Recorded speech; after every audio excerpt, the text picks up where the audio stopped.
Nintendo Labo is freaking brilliant. Holy crap. We just got done watching it. We have Ash and Derek here to talk about the trailer for Nintendo Labo. I have to admit, this exceeded... Well, what's funny is I actually was pretty on point, apparently, in my predictions, even though I don't remember all what I said. Some people on Twitter were like, well, Andre kind of nailed it. And looking at this exceeded my wildest expectations for what little we knew going into this event.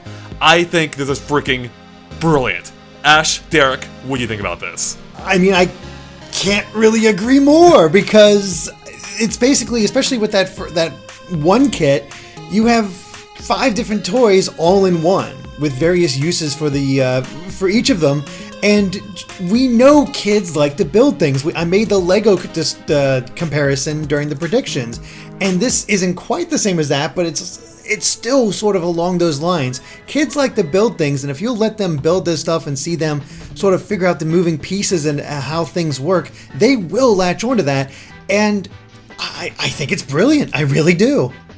Yeah, I couldn't agree more. Like, I recognize that I'm not the intended audience for it, so personally, I'm not like, man, I gotta go out and get a Nintendo Labo set immediately, but that doesn't matter. Even if it's not for me, I'm not a particularly creative person. I like taking existing things and making them better personally, but I don't care. This is super cool. Yeah, exactly. And but this is super cool. This is great for kids. This is great for, creative kids at heart as well. And I also love the focus on actually discovering and learning how it works. Like, it's completely optional, but I love that you can, if you want to, the Switch will show you exactly how the tech is working, because we know kids are naturally curious, and I love that this is like potentially teaching concepts of like engineering and programming to kids through cardboard, essentially. Like, how cool is this? That's exactly it. This is edutainment seemingly at its finest. No, granted, we haven't tried it ourselves yet, but based on what I'm seeing here, this is such a well done, great, brilliant concept. Like, this is going to explode.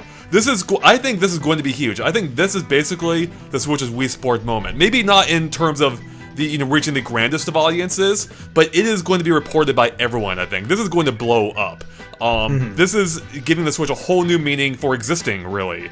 And I have to admit, like, as an adult, I was getting giddy watching this. Like, I have this weird excitement right now, even though this is geared toward kids. Obviously, I am also a kid at heart. I cover Nintendo for a living, and I love Disneyland. And I actually am excited for this. I have to say, Nintendo's the little blurb they gave going into this, where it's saying it's basically along the lines of it's aimed at kids, but also kids at heart. I think kids at heart. Yeah, it's true. Do you know what? That is more accurate than I gave it credit for at the time, because I didn't know. I think they hit on it. Like, that is such a great description for this. Yeah, it's a great idea. It's such a great idea where they're just giving you a box of cardboard, and then you build these awesome contraptions out of it that use the Joy-Con's unique ways. And I have to also give credit to Nintendo. They actually found a smart use for the IR sensor, something I never thought they would find a compelling use for. But here they're apparently using it, for example, in the piano, where it detects the keys that are pushed with a reflective tape. Brilliant, just freaking so genius. Cool. Yeah. This is 100% the kind of thing that only Nintendo would do, but they're also Nintendo magic. So good at it. This is Nintendo magic right here. Yeah, no, it really is. It is kind of, as they've said it, Nintendo has not just been a console maker, for the past 30 years or whatnot. Before even that, they did a lot of toys and concepts like this. So this is finally combining their toy line aspect with the Switch and all their console markets, and that's a brilliant way to do it. It just takes that expertise and what they were so good at, and yeah, this is really smart. It's all I can really go back to. Like, you read about how the piano works, and like the fact that it has cardboard dials and switches so you can modify the tone and add effects to the sound. Like, that is so much more complex than you'd ever think from something that's made out of cardboard. Mm-hmm. And let's be honest, you give kids a piece of cardboard to begin with and they'll be entertained for hours. It's a perfect fusion of technology to actually building things hands-on. Like, it is such a great merger of these two things. and it takes full advantage of the Switch with its isolated screen. The controllers are completely separate or can act separately. Again, I'm really in awe. Like I'm like flabbergasted. Like they managed to impress me, a grown ass man, with a product aimed at kids primarily. Oh. Yeah, no, this is, I mean, it really is impressive. It completely recontextualizes the Switch as not just a video game console, but all these other things now, too. And, like, I feel like this is so great for parents who, yeah, they got their kid a Switch and the kid loves video games, but, maybe they want to, I don't know, like, limit their kid's actual screen time and have them do something more creative. Mm-hmm. Now they can do that without having to, quote-unquote, kick the kid off the Switch and be like, hey, you can still play your Switch, just play this and build stuff. And I love it. I think, like I said, even if it doesn't personally appeal to me, I love the idea. I love that it exists. And my wife she's so creative. She's like a super creative. And she's all about it. She watched it with me. She's like, I want this. And I'm like, okay, this is pretty cool. Like, I love the idea. I don't know if I need it. She's like, I have to have it. So we're probably going to have one and build it, and it'll be super fun. Yeah, it's super cool. I agree with you. I want to build this stuff too. And Derek, you were saying something as you were watching or you were reading an article about this, and you commented on how long it took something to be built, right? Yes, according to this, according to this article by The Guardian, where it looks like they got to go hands-on with the Labo, the simplest one is the RC car from this variety pack, and that takes about 15 minutes to put together. The piano, which is the last one listed, is the longest to put together, and it takes 2 hours. So you seem surprised by that. Or I don't know what exactly you seem, but you seem maybe. I was like kind of incredulous that it took that long. Granted, when you look at how complex it is, it makes sense. But I also got to remember, I didn't grow up with Legos as a kid, so I don't have it in my head how long kids are able to be absorbed into something like Legos. Sure. I don't know that off the top of my head, so just 2 hours, like, wow, that's really impressive to keep a kid invested that long in order to finally make something so they can then play with it. Yeah, I mean, I totally get what you're saying. 2 hours is a long time to devote, but I think that's almost half the gameplay here if you want to refer to it that way. Like, that is the experience. Yeah. And then the reward is actually being able to use it afterward. So I think building is half the fun of it here. I think they even have like that slogan where it's like, make, build, and play or something. Discover, build, play, discover. Yeah, exactly. Make, play, discover. I mean, I think that's going to be a huge part of the fun. Just seeing these things that you built with your own hands come to life. And also, by the way, we found out what happened to Project Giant Robot. Apparently, right? That might be the most. As a Nintendo enthusiast, that might be the most surprising, interesting part of this for me. Really? Is that it just is back? Project Giant Robot appears to be back from the dead as part of this, and who would have ever guessed that? More importantly, Ash, it looked fun. That's a key It does thing. look fun. I know it took this concept that seemed like it was just dead in the water, and it looks like it makes something really fun out of it. Yeah. Yeah, I mean, you got the kid dressing up in like almost power armor stuff today so they can morph into this robot and do all this crazy stuff. And then, of course, the thing that you do once you finally build it, which I'm assuming is probably going to take, 3 hours to put all that together? Mm-hmm. Something like that. And the entire object of it is to destroy the city and destroy UFOs. That's perfectly up the kids' alleys. Yeah, it really is. By the way, I have to say, this is such a Nintendo thing, but I am in love with the Toy-Con name. That is so clever. I read that from the press release. I'm like, oh my god, that is genius. So good. That is such good. That is such a great name. No, I'm really in love with truly everything about this, except for maybe the price. But actually, let's get into that real quick. So they announced the price. There are 2 kits for this. There's a variety kit, which includes a Toy-Con RC car, Toy-Con fishing rod, Toy-Con house, Toy-Con motorbike, Toy-Con piano. That is $69 or $70. And then we have the robot kit, which is just a Toy-Con robot, and that's $80 or $79. Mm-hmm. That is perhaps the only real barrier to entry here. And I've seen some people already freaking out about this, but it's really not that much more expensive than a proper game. And I think with the appeal of what we've seen here, I don't think it's going to be a barrier at all, honestly. I think it'll fly off the shelves at that price. Honestly, the barrier is going to be if somebody doesn't have a Switch at all. So, because then they're looking at the entire price. If you already have the Switch, then this is really not that expensive. Mm-hmm. and all that. I mean, they even have a customization kit set where you can have kids customize their creations with stencils, stickers, which we did mention, did not expect that to get put in here, and colored tape, so they can really make it their own thing. And that's going to be $10. So, yeah, it's one of those things where it seems expensive at first, especially because if you look at it at its core, it's like the most simplest aspect. You're paying for cardboard, but that's not what you're paying for, because there's so much more involved. Like, if the piano's not example enough, there is so much more there than just cardboard. And then, of course, you also have a game to go along with that. So there's software being developed to make all this possible. So honestly, especially with the variety kit, that seems like a decent deal. 5 different types of toys for $70. I mean, I think that between the two, that seems like the better deal than the robot kit. Even though the robot kit looks freaking awesome. Yeah. Like, I just watched the scene again where the kid crouches down and his robot avatar turns into a car they can drive around. It's like, oh my god, That's so neat. Like, I'm jealous, honestly, of kids now. Like, I wish I were 10 again. This is almost VR for a kid, right? Like, you can totally picture yourself being in this world using these contraptions. And I love how this kind of like bridges a gap. Like, a lot of companies are playing around with AR right now. No, this is real. This is augmented reality, or I don't know. I mean, well, I think the difference is that the Switch isn't just making something appear in front of you. You have that physical component where you're holding the thing that you're supposed to be using. And that, I think, makes a huge difference. It really does, kind of transport you there more. Instead of just, for example, using augmented reality like we think of it in Pokemon Go, where you're still, you're looking through your phone, but there's that disconnect between reality and what is supposed to be the fantasy. And it's just, but now you have that physical connection with the Nintendo Labo stuff, and I think it's really, really brilliant, honestly. I mean, especially with how they are going about these contraptions, like how it is really just cardboard combined with a Switch and a few other things, like with a piano. I think there's like strings and whatnot.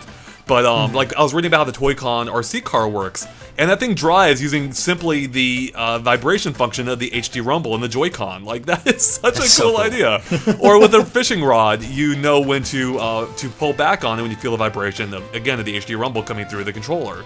So, like, I'm just impressed. I am impressed with what Nintendo's pulled off here. And as Derek touched on earlier, like, this really does harken back to how Nintendo got started with making toys. And they even touch on that in their press release, where they mentioned building the 129 history of Nintendo, which is rooted in innovative entertainment and gameplay experiences. I love how this really does encapsulate almost everything about this company. Yeah. No, it really does. And going back to the price point for a second, I do agree that despite the slightly high price point, I think these things are going to fly off the shelves. However, we've been seeing some ideas already pop up on Twitter relative to Nintendo's core games. Like, hey, what if you have like a Mario Party on Switch that used Nintendo Labo? You could build a board. I think those ideas are cool, but I do think that same price point is the reason those things aren't going to happen, because then. Now, if they do that, then Nintendo Labo is positioned as a $70 quote-unquote required add-on for any number of games. Mario Party, anything you want to talk about. And then I feel like the press around it gets a little negative, because it's like, well, if it's kind of like Amiibo, but take the Amiibo thing to its most logical extreme. Now you have this $70 thing that you quote-unquote have to buy to get the full experience. So I don't know if they're going to cross over with their core market here. I kind of feel like they're going to keep these two things separate. Pretty separate, yeah.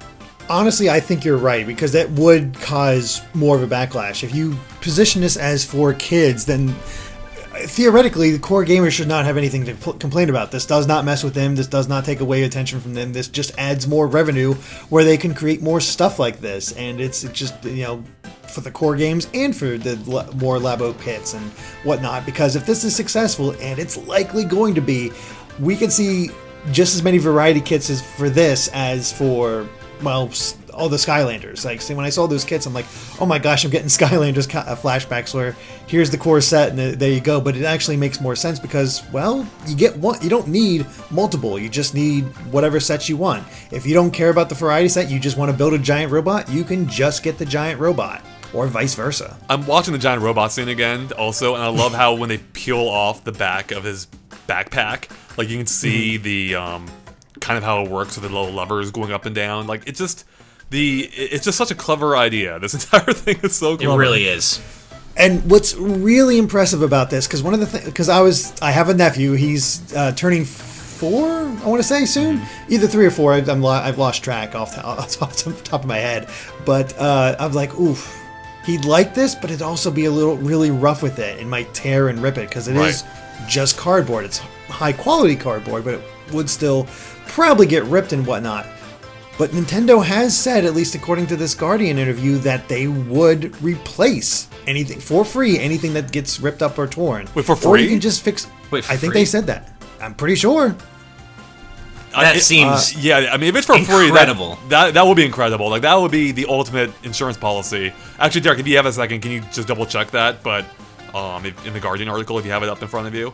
Okay, it doesn't say. It does not say for free. It says that they plan to offer replacement cardboard kits. Okay, and yeah, okay, that makes sense. Right, that makes sense. I'm sure they would. Yeah, I mean, Yeah, if it but ended you up can being also- free, I could see them offering maybe like a one-time thing. It's like, hey, you screwed up this one thing. Here, we'll send it to you for free. I can absolutely see that. It's cardboard. It can't cost them Yeah. that much. And they've also said you can just fix it with tape, glue, whatever you want.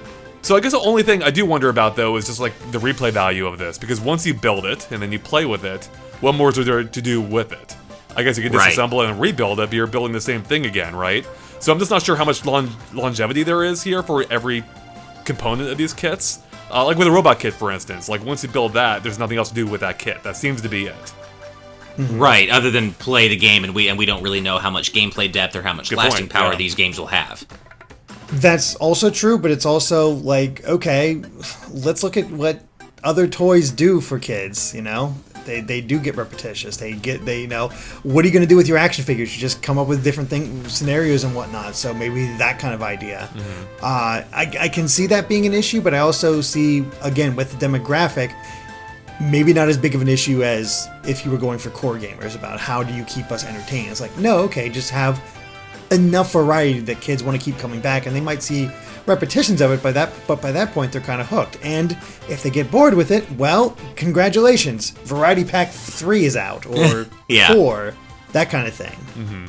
I do wonder if future Toy-Con packs might err on the cheaper side, just because if they want to build this as a platform, asking Right. people to buy in at $70 every time, that's a pretty big ask. So I'm wondering if these first two will be a little more expensive than maybe Toy-Con 3 will be like $39.99, or maybe it'll just, the ones coming, from this point will be a little cheaper, just because that's a big buy-in every time. Or perhaps even just splitting up the variety packs so say you can that. get them Yeah. individually. Because I think you get 5 components for that $70 price point, so that's what, roughly $15 a piece. So I could definitely see them, if not breaking those out individually, at least offering, more toys down the line, more Toy-Cons at that, maybe $20 price point. I think that would be potentially fair. Yeah. But yeah, I mean, I'm just really impressed. I'm really curious to see how far they take this concept. Like, is this a one-time thing, or will they keep building on it? And, as we kind of touched on earlier, like, will they incorporate it into games at all? So far, we think they're going to keep it separate, but you never know. What's kind of funny is I remember one of my thoughts of the Switch is like, I really hope they don't make a whole bunch of plastic crap that they lug around with me everywhere. And they're not. They make a bunch of cardboard crap. Yeah. Yeah, but there's no way you take this stuff with No, you. exactly. In fact, This is definitely meant for home use only. and I'm totally okay with this. Like, the way they're going, this is totally different to me than like the wheels and the zappers of the Wii era, which at the time I actually didn't mind that much, but I'm glad we moved past that. But this is a whole different type of thing. This is more of an educational type thing, more of a this is a hands-on type thing. And plus, it's cardboard, so you can just fold it up if you're done with it and put it somewhere else. Now here's what I want. I want Capcom to announce that the Switch version of Mega Man 11 is Toy-Con compatible, so you can build your own Buster, and that's how you fire when you're playing. That's what I want out of Toy-Con. I want to build a Toy-Con Buster. Truthfully, I could absolutely see that. You know what? I think there will be some crossover here. I think we will see like optional expansion packs for games. Where you can build these contraptions, such as, going back to the Zapper idea, where you can build your own Zapper for like a duck hunt or, Link's crossbow training. Oh man, too. if they actually brought back Duck Hunt through these Toy-Cons, oh my god. It's, oh man. Yeah. Or, also, kind of unrelated, I guarantee you there will be a Toy-Con stage in the next Smash Brothers. Guaranteed. Sure. The cardboard there has fold to up. be. Yeah, it's gonna create all kinds of things. You'll have like the toy. Knowing Sakurai, cars. you can actually watch the background and actually learn how this stuff works. Right, Yeah. probably. Yeah, so I don't know how much more there is to say about this. I mean, I'm just excited. Like, I have to admit, Nintendo impressed me here. Nintendo thoroughly impressed me here. This is really Nintendo magic at its finest. I've kind of said it before, I'm saying it again. This is like the Nintendo like I know and love. Like, even if it's not a product aimed at us per se, I think it can still be fun, but I appreciate what it is regardless. Like, I just really do love everything about this. Even if some will, so I've already seen some people disparaging as Nintendo's charging $80 for cardboard. It's like you're missing the point. That isn't it. Completely missing the point. Exactly. And same thing for the people who are complaining that this isn't for them. Literally everything else Nintendo makes is for us. You. Like, for you, for us. Everything they showed last week is for us. Yeah, we got a whole direct with cool third-party games coming. Like, yeah, if like you're upset that this isn't for you, you're missing the point, because Nintendo's always been a variety. Yes, obviously they focus on video game experiences first and foremost. But they started off as a trading card company and as a toy company. This is fully in line with what they would normally do. Mm-hmm. And I think it's great because they're utilizing what they already do best to reach a completely new audience. And it's based on creativity and edutainment, and I think that's great. What if they brought back some of their old toys from back in the day, just remade in cardboard for the Toy-Cons? The Ultra Hand? Yeah! Nice. Oh, Toy-Con Ultra Hand. I can already see that happening. I'm trying to think of where else they could go. Like, what if they had like a Mario Kart kit for this? Like, build your own Mario Kart. Well, heck, they already have the motorbike. Just make it compatible with the next Mario Kart. Yeah. There's so many ideas. I mean, there's so many places they could take this. I mean, they've just started scratching, and they barely scratch the tip of the iceberg here. That's not even the phrase, but I'm making a one. Well, if you want to get really meta with it, you could have a Toy-Con Virtual Boy headset. Build your own Virtual Boy headset. There you go. Oh my god, yeah, there you go. That'd be something. Yeah. I mean, honestly, I wouldn't be surprised. I wouldn't be shocked if they did something like that, where you build, because they already have Google Cardboard. That's a thing. Yeah, that's exactly. VR Then kit. you have the Switch software that just emulates Virtual Boy games. Like, that would be sick. That would be so cool. I would totally pay for that. It would be sick, Ash. A lot of people would get sick. Yes, very true. It would be sick, and we would be sick in it. Yeah. Wow. Yeah.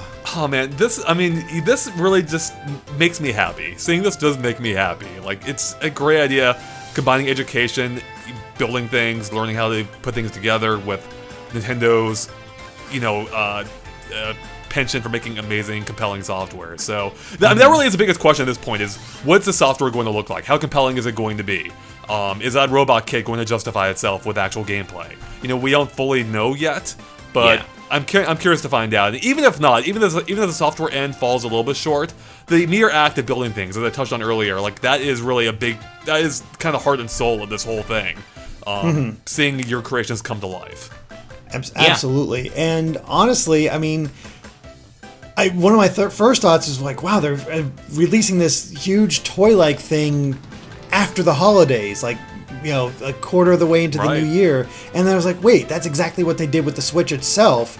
So by releasing it then, if there is high demand, they can get more kits out, they can get more just ideas out and have just stock ready. So it remains a big hot selling item by the time Christmas comes around, and all of a sudden it's right there for kids again, just waiting for Christmas. And I feel like Christmas would be the perfect time for them to introduce like branded Toy-Con sets too, like a Zelda Toy-Con set or a Mario toy. Any of those would, like them introducing, like get Toy-Con and get Nintendo Labo, into the market, spread it around a bit, get people familiar with it, and then introduce the heavy hitters for the Toy-Con sets around the holidays. Oh man, Cardboard, Master Sword, and Hylian Exactly, Shield. Yeah. This really is its own, like, micro-platform. They can do so much with it. It's, I mean, you know what? This reminds me a lot of the balance board, except I can see, which blew up, of course, but I see the immediate appeal of this more than I did the balance board, which already did very well by itself. So I really do think this is going to blow up. This is going to be huge. Andre, I just remembered. You remember back on the Wii U when they were showing what they could do with the gamepad? Yeah. You remember that one part where they had the Wii U gamepad on the floor and they were using it to like simulate golf? Yeah. They can actually do that now. You're right. It's true. Yeah, and Cardboard wouldn't scratch the screen, right? If you accidentally hit it. Not really. Not. Yeah, I don't think so. No, this is, super cool. You could they could make a Wii Sports kit even, where you build your own tennis rackets or golf clubs, as you just touched on. Yeah, infinite potential here. Infinite potential, and that's what I love. And I would love to see if they create kits down the line that allow you more flexibility, like more creativity with putting them together. Because right now, it seems like it's pretty much a, point A to point Z process. Like, it walks you through what to do. So it'll be cool to see more variety later on where you can build these things however you want, so... Oh, and people are going to do all sorts of crazy mods and stuff, too. Oh, yeah. Oh, yeah. Yeah. I mean, one of the first things is, we could actually have literal Nintendo drones. Yeah. Yeah. Literally, yeah. My God, you're right. Yep. That'd be kind of dangerous, actually, but it'd be Yeah, hilarious. a little bit. Yeah, just a little bit. I doubt we're going to get a flying RC thing. I don't think I want to stick my Joy-Cons up in the air, but still. Man, I won't play this robot game. Me too, that's the thing, is like, I actually really want to try that, but I'm more tempted by the variety kit just because there's so much more you can do with it. Yeah. But personally, the robot kit seems more interesting to me. All right, guys, any final thoughts you want to get out there before we wrap it up? I think I'm good. Yeah, I'm just... Good on you, Nintendo. Yeah. Seriously. Yeah. Bringing the magic. Bringing the magic back to games. I like that it comes on the cusp of frankly, Nintendo's best year ever. Yeah. One of their best years ever. Yeah. And an incredible year one for the Switch. Like, I don't think this would have gone over well if it had been announced along with the Switch at launch. But coming off the cusp of an incredible first year with where their core market has been so well served with wonderful games. Yeah, I think this is perfectly positioned now. Yep. Core gamers have been satiated. We can branch out now to, like Kimishima said, we have our core gamers. We have people who like Nintendo consoles. That's why they got the Switch. Or Joe's curious. The early adopters are here. Now it's time to bring in others so we can actually increase our sales and get beyond that. So with this, yeah, I can see them coming up with bundles, and there you go, 20 million sales for the 2018 quarter, or fiscal year, I should say. Yeah. Yeah. This is gonna be big. This is gonna be big. Like, at the very least, too, the product. I mean, I think this will be the kind of product that's featured in all kinds of non-gaming publications. You can see on, like, Good Morning America, whatever other morning shows that people watch that I don't, all that stuff. So yeah, exciting. Hats off, Nintendo. You definitely impressed me beyond what I possibly expected, even though we got really close with our prediction, so I'm really happy about that. Yeah. Anyways, I think that about wraps up for us here, guys, so thank you so much for watching. If you liked our discussion, make sure to like and follow us on Facebook and Twitter at GameXplain. You can find links to them in the description below. And of course, stay tuned to GameXplain for more on Nintendo Labo, hopefully, and everything else Nintendo Switch as well. Catch you later. Bye.